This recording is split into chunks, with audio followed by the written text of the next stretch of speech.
Welcome back, everybody, to Brown Bag Bets. Powered by BetSperts, we are your daily dose of quick hit handicapping and sports betting picks. I'm Alex Christensen, and Andy Molitor is too cool for us today. But that's good news because we get a nice heaping dose of Matt Rooney and some hockey. Mr. Rooney looking good there. You've got kind of the beard. That's not playoff shape yet, but it's starting to look good. We're getting there. I think I might shave it soon enough and then try and grow a playoff beard. Maybe and keep updating on the show here week by week and see how we're doing when I come on eventually during the playoffs to talk some hockey. But I'm doing good. Honestly, I see your beard every day and I get motivated. I just kind of keep it going longer. But yeah, Oh, Andy's you got nice Andy's a little too follicle good for us density. today. He's got his golf stuff going on. He doesn't have any time for the daily brown bag bet show. But that's all right. The NHL trade deadline was yesterday, so I'm happy to come on and fill his place for him. And I'm sure the biggest piece of news from the deadline being that Claude Giroux, no longer a Philadelphia Flyer. I'd assume the rest of the world cares as much about the Flyers as I do. And that Claude Giroux news, I'm sure, was top of the line, right? I know you're saying that somewhat sarcastically. It happened a couple days ago, but I mean, it's the biggest move of the deadline. I'm going to get to some futures here and talk about some things I like after the lines have moved since the deadline yesterday. The Panthers are not one of them because their I got them at plus 2,200 to win the cup at the beginning of the year. I think they're at like plus 550 right now to win the cup, and they're plus like 300 to win the East or 200, 250 to win the East. So just no value there. And then the addition of Claude Giroux kind of made it even, made the odds even shorter. There's as much as I like Florida to win the Stanley Cup or win the cup, win the East. There's not a whole lot of value there. I did take a couple other teams in the East. I wanted to grab some value on. One of those being the now two-time defending Tampa Bay Lightning. Love the They Tampa Bay had Lightning. they had a little bit of a quieter deadline. They didn't make any They didn't make the splashiest of moves or grab the splashiest of names. They did grab Brandon Hagel from the Blackhawks, my Blackhawks. He's going to end up being a bottom six forward for them, but he's a guy who has scored, I think, close to 20 goals this year. He's got an abnormally high shooting percentage, so there might be kind of a market correction coming there, but it's a guy having a career year that they added that can kind of give them a two-way game.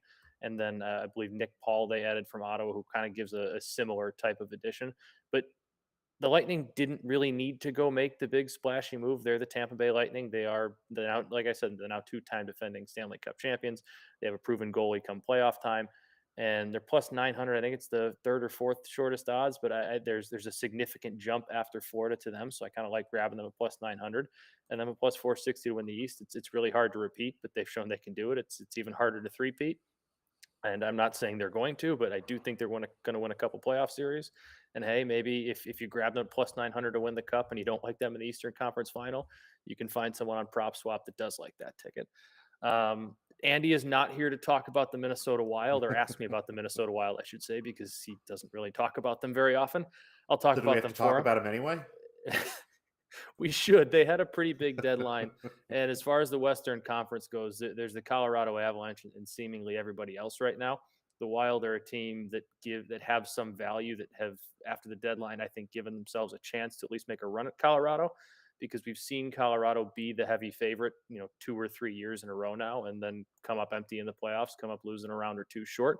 And I think the Wild have given themselves a chance to do that. They've added, like Andy and I talked about on the other day, they did end up making a trade for Marc-Andre Fleury from the Blackhawks for a conditional first-round pick.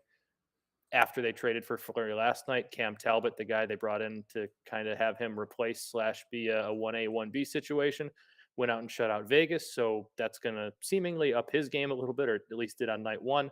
So competition usually breeds success there. They got better in net. They added some guys that, while might not be the flashiest of names, kind of provide some depth throughout the lineup. They've added, a bottom pairing defenseman who can give them some tough minutes, some bottom six forwards that can kind of help on the penalty kill, which is another area in addition to goaltending that they've struggled. So plus 1,000 to win the Western Conference. I really like rolling the dice there, especially with a team in Colorado who, they're kind of due for it. They've been ready to win the last 2 years now and still haven't gotten that job done. So if you like a team at those type of odds, I think the Wild are a team that has the chance to kind of be that thorn in the Avalanche side this year. And another team is the St. Louis Blues. As much as I don't like them as a Blackhawks fan, as much as it pains me to say this, I think they're a very deep and complete team. I think they can roll out four lines. They have three good defensive pairings. They went out and added Nick Leddy, who's a offensive defenseman who can really help out on the power play come playoff time. Again, not the splashiest of moves for them at the deadline, but at plus 1,200, a team that can roll out four lines. It's pretty deep defensively, that has a goaltender who, in Jordan Binnington, while he got hot and won him a cup one year, hasn't been exactly as good as that year, the last couple, but he's a guy that's proven he can get hot in the playoffs. And sometimes all it takes is a hot goaltender when you have a pretty good team. So I like I like the Blues at plus 1,200, and Patrick's giving me a little bit of crap that Nick Leddy and Brandon Saad, two Blackhawks Stanley Cup champions, are now playing for the Blues. That's fine. We already have our rings with them. I hope they go get one more. That's fine by me because we've already won with them. But that as far as futures go, those are the four that really kind of jumped out to me. Another team that I like that had a good deadline that I'll get to with the bets. I didn't really take a future on yet. The New York Rangers. I've talked about them a little bit. You asked me about the Hart Trophy before Yeah. before the show started, which I'm going to have a video a little bit later. But I'm going to update some futures after the deadline and some awards markets. Igor Shesterkin, their goalie, who is not usually a guy you see win a Hart Trophy, is having a fantastic season. He's got a goals against average just above 2. He has the third shortest odds right now to Austin Matthews and Connor McDavid. And if you're the goalie for the New York Rangers and you not carry your team to the playoffs, but you're already thought of that highly in the Hart Trophy market, have a really good end of your year. That's a guy that, being on the Rangers, similar to Austin Matthews being on the Leafs, you're going to garner a little bit extra attention. So that's a I like awards that. futures market if you're looking for a Hart Trophy dabble.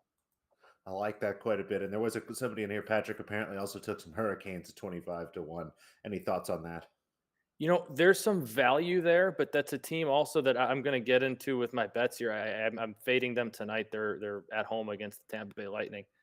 I don't know what's been up with them. The first half of the year, they looked like a team that was ready to win the Stanley Cup, that was really good. In the last half or last whatever since then, they haven't been bad, but they haven't been quite as good, and they look like they're starting to show some holes. And they have a goaltender in Frederick Anderson, who he was with the Ducks for a while and then the Leafs for a while, two teams that were really known for their regular season success and playoff failures.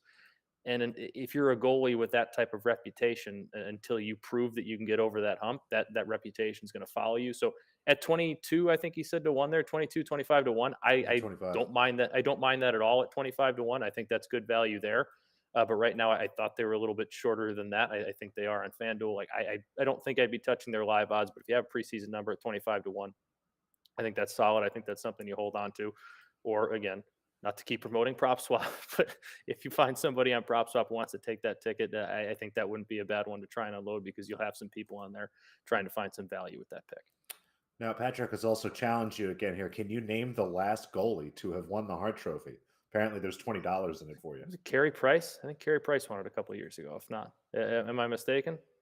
I honestly, Patrick, don't know. I'll wait in the Probably should comments. I look think it that was up. Carey Price. I know Jose Teodor won it a long time ago with the Habs, but I Either don't way, think that I'm was the impressed last at how one, quickly you pulled that. because I think it was Carey Price, and then there were Teodor, and then there was a very long layoff until it was Carey Price, and then it was made a big deal that they were the last two Hart Trophy winners that were goalies were two Canadians. So I think I'm right there. If not, Carey Price, I 2015. not only did I got both. I got both. Patrick, I think you have to Venmo me 40 now because I gave you two names. I like that. Now, while Patrick figures that all out, we've got some nice futures bets in. What do you got for us tonight? I can actually see it. I like it. A lot of plus numbers there. I'm going to start with my middle one here because I've been on the show with you a couple times now in the last few weeks, and I think I've given up out of Columbus Blue Jackets over every time. I said it in my blog on Keep doing BetSperts. it. It's just at this point it's been hitting a little bit over 60% this year. Not much explanation to this one. I'm just going to play it every time there's a Blue Jackets over, especially if you're going to give me plus 100. The Penguins are a team that don't have any problem scoring. They're fine defensively. They're not bad. They're not great either. Columbus can score. Columbus is bad in net. Columbus is bad defensively. So it's a must play every time for me, especially if you're going to give me even money.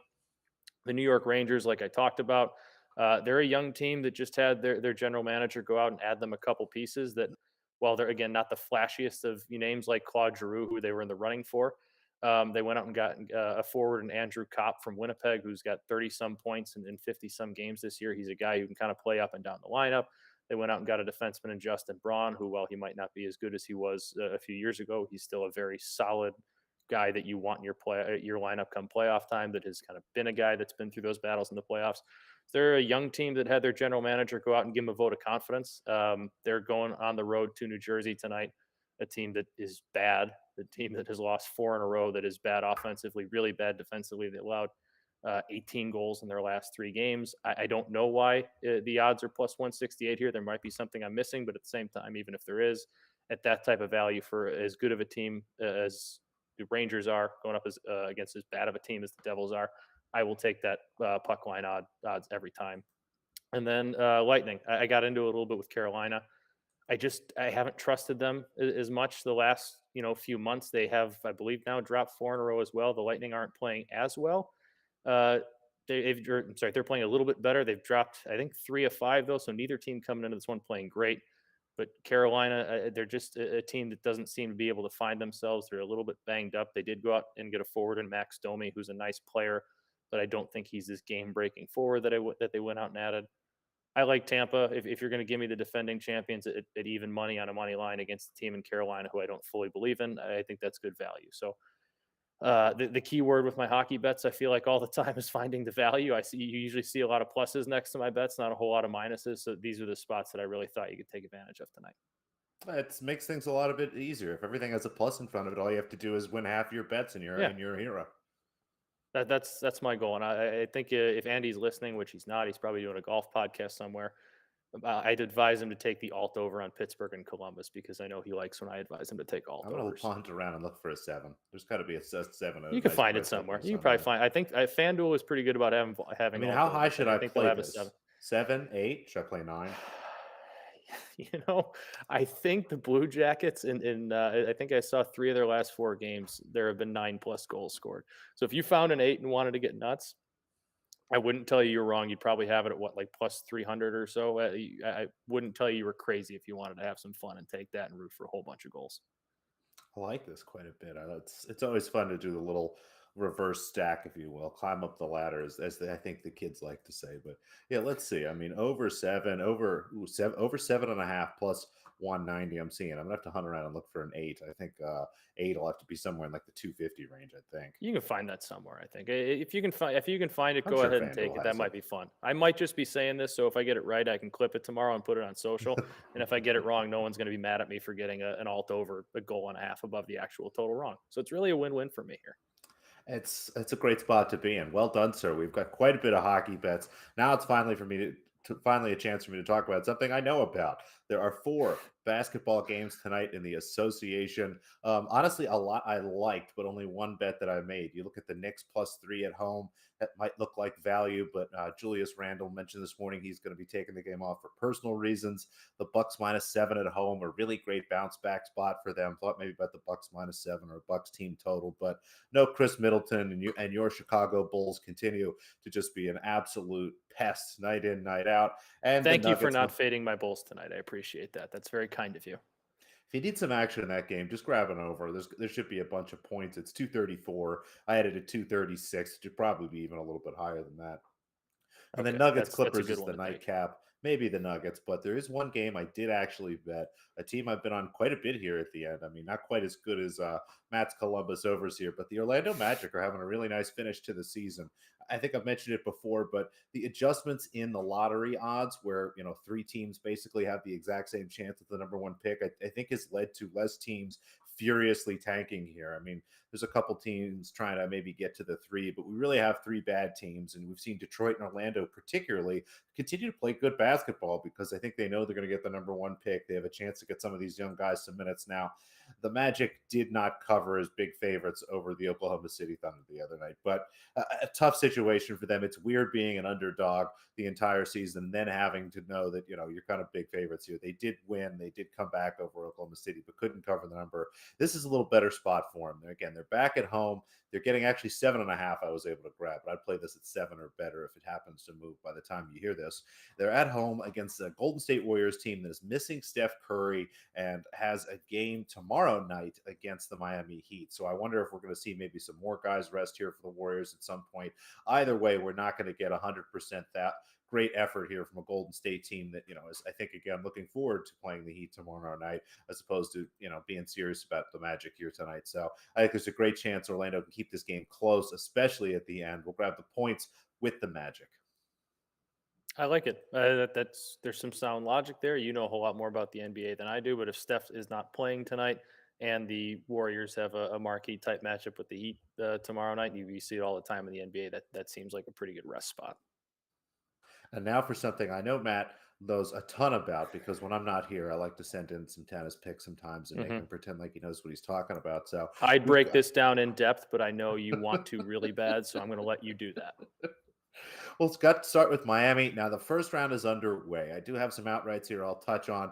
You'll have to probably wait till later tonight or early tomorrow morning when these reopen, but there will be some live outrights. There probably isn't even a few places that still have them open now. Again, FanDuel from time to time doesn't mind having these up while play is going on. Check around. But four numbers I really like this week. Coming back here, it's been a solid year. Had one right and continue to get people very far down the tournament, but Bedoza let us down last week. We'll try again here.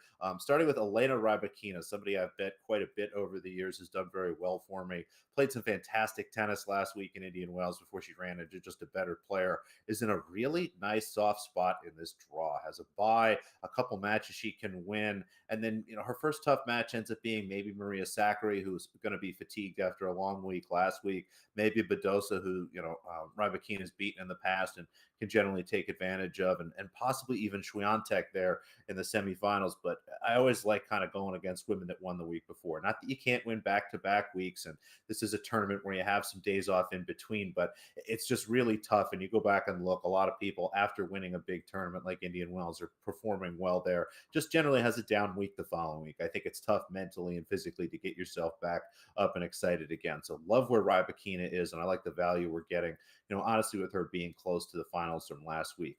Danielle Collins here, 28-1. I'm sorry, 25-1. I was able to find a 28 on Rybakina and Collins, but play these at 25 or better. Collins, someone who hasn't played in a little while, had a great Australian Open. These should be great conditions for her. She has struggled this tournament before, but I think it's been a lot about injuries picked up kind of the weeks before and things like that. Plays tennis in Miami quite a bit. Has, again, a really nice soft spot in this draw where, our last outright, I was not afraid to be close to all those favorites. Here I've got someone that's about as far away as she can possibly be. Danielle Collins doesn't really have a match in which she'll be a prohibitive underdog until, honestly, maybe the semifinals, depending on who's there in the quarterfinal. Really like her at 25-1 or better. Coco Gauff, the young American, just super, super talented, and maybe hasn't been as electric as she's been in the past, but I like her quite a bit. And Clara Towson, someone we bet on. Now, the two of them likely play each other in the third round, but at 30-1 on Gauff, at 40-1 on Towson, put the two together. I have them both together. Just, I think the Dutch odds end up being a little less than 40-1.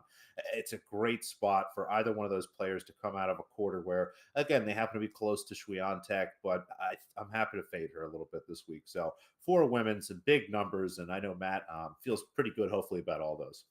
Yeah, I feel really good about all four. I think I was already on them actually until before you gave them to me, but I feel good. I'm now you've confirmed my thoughts on these It's always good to have a Miami sharp outrights. tennis Yeah. handicapper like you on board here. Now, No, not I've just learned Coco Golf overs are a thing though. That's I think the most important thing you've taught me since I've started watching the tennis bets. it's been a little while. Unfortunately, she's gotten to be better now, and she's just closing these stinking matches out. But maybe they'll That's too make a bad. return here at some point.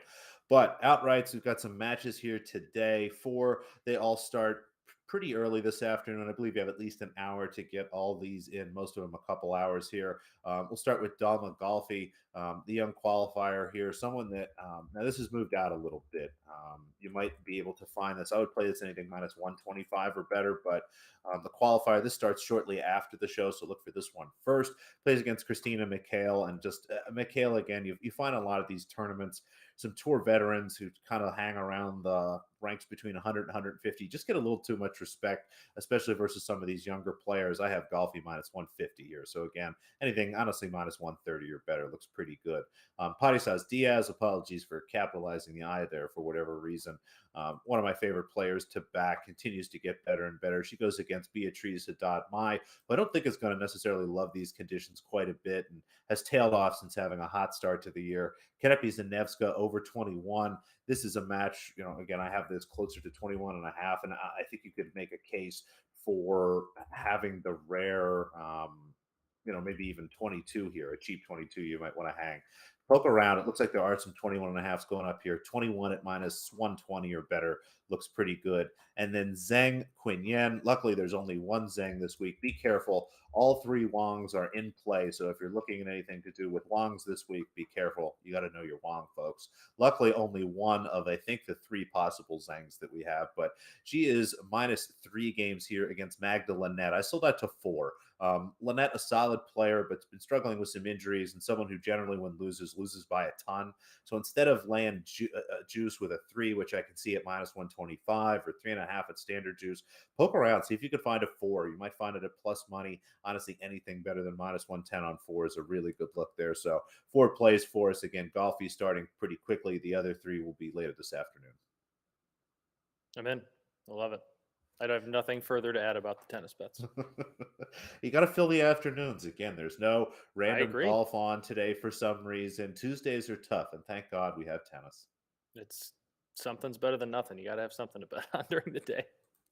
I did make fun of Andy. I'm sure he's somewhere doing something good, and we like for him to feel good when he comes back. So make sure you get a lot of likes and subscribes in there. It really just tickles his heart, and that's what we like. We like a happy Andy.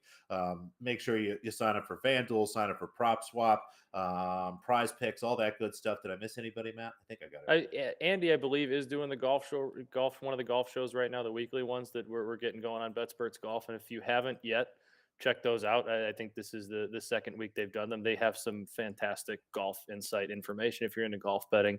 Not just saying it because it's Andy, but there's not many better podcast shows, streams. They got some really great stuff over there with the guys for 4x4 and John Daigle coming over too. So that they have some fantastic golf info. So if you're into golf betting, go over, give the golf podcast live streams a listen. They're on YouTube. They're on all the places you can find podcasts. So make sure you give those guys a listen. I can dig it. Thanks, everybody. Again, thumbs up, like, rate, subscribe, do all that stuff, and we'll be back tomorrow.